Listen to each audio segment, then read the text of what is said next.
Early in my career, I met an individual who was a good friend, who oftentimes talked about his career challenges and very quickly experienced difficulties in terms of how he was progressing in his career. And he talked often about the fact that his manager or the company or the department or whatever it might be, he was kind of in a victim's mentality that never seemed to get to a higher level.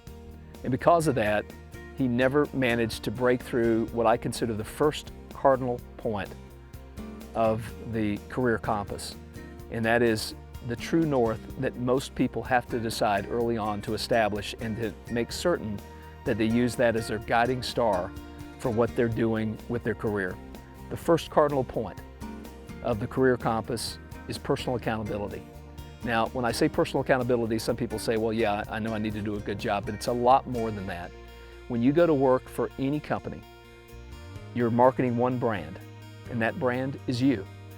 Your strategy and your tactics have to support marketing that brand, or you're always going to be playing catch up.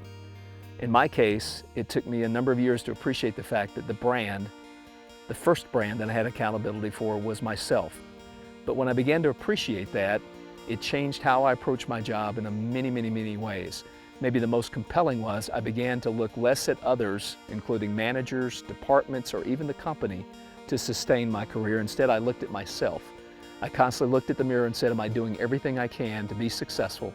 And am I ensuring that I'm moving my career along a path consistent with what I want to do 5 years, 10 years, 15 years down the road? That changed things for me. And I would tell you, for most of us, embracing the notion of personal accountability and what it means in your life and what it means in your career is easy say, hard play. So the one thing that we talk about, and a big part of the book, are the fundamentals of developing this mentality of personal accountability, true personal accountability, and moving forward from that to the other cardinal points that can, in many cases, make a huge difference in the professional career. So the takeaway here is very simple. When you think about what dictates your success, the most important determinant, the only thing that you'll ever be able to set your sail on, is what you do and how you approach your life and your job. Again, in the Compass Solution, we offer specific examples of how you might do that and ways that you can accelerate your career. In the next lesson, we'll talk a little bit more about specifics on what that might mean.